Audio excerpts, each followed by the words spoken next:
Hi Rabbits, Research Turtle here.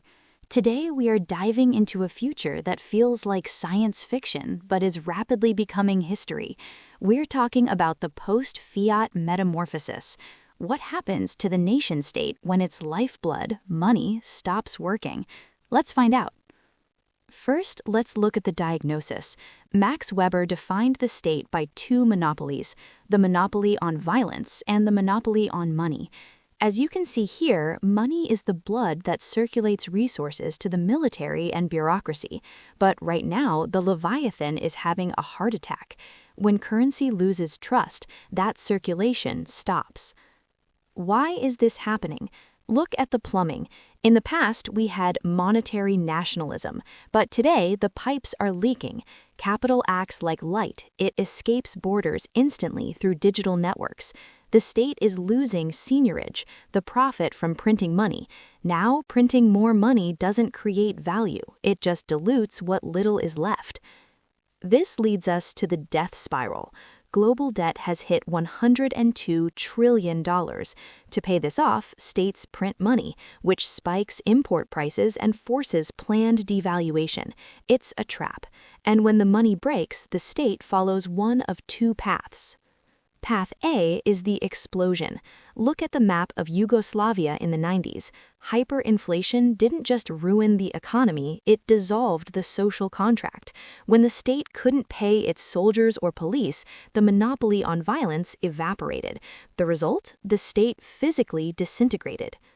Path B is the zombie state. The example here is Venezuela. Even with a collapsed currency, the regime survived. How? By becoming a predator. They surrendered monetary sovereignty to the US dollar, extracted raw resources like gold and oil, and turned the state into a protection racket. It's not a service provider anymore, it's a gang you pay to survive. So if fiat dies, what replaces it?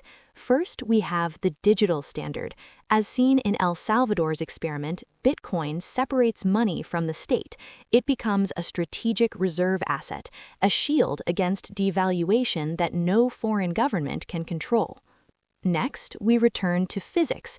In a post-fiat world, value must be intrinsic. We're looking at energy currency, wealth based on thermodynamics, like kilowatt hours, and data capital, where high-quality datasets become the new oil.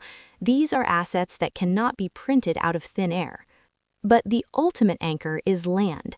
Crypto moves, data flows, but land stays.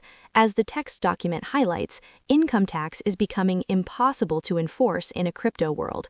Therefore, the state must retreat to the physical layer. If you can't tax the flow, you must tax the ground.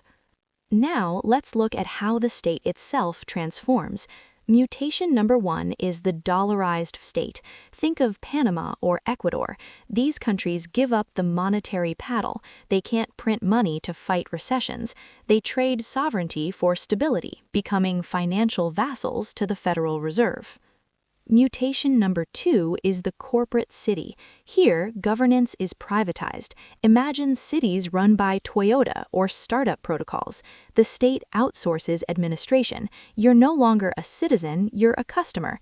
If the service is bad, you don't vote, you leave. Mutation number 3 is the network state. This is the cloud-first, land-last model. Communities form online, crowdfund territory, and negotiate recognition. Think of Estonia's e-residency, but scaled up. It's governance as a service. How will these new states survive financially? Look at this tax stack. The top layer, income tax, is obsolete. Instead, the future state relies on the bottom layers, protocol fees for digital transactions, and land value tax for the physical world. It's a shift from taxing labor to taxing resources. Even defense and welfare are being unbundled. We're moving from bureaucratic decree to market mechanisms. Defense is outsourced to private military companies via smart contracts. Welfare isn't a government check, it's DAO-based mutual aid and algorithmic universal basic income. This brings us to our conclusion, Neo-Medievalism. The future isn't one single world order, it's a stack. You might live on the territorial layer of a landlord state, work in the economic layer of a DAO, and resolve disputes in a digital legal jurisdiction. The monopoly is gone. We're entering a Cambrian explosion of governance models. The future belongs to the flexible. That's it for today. Turtle out.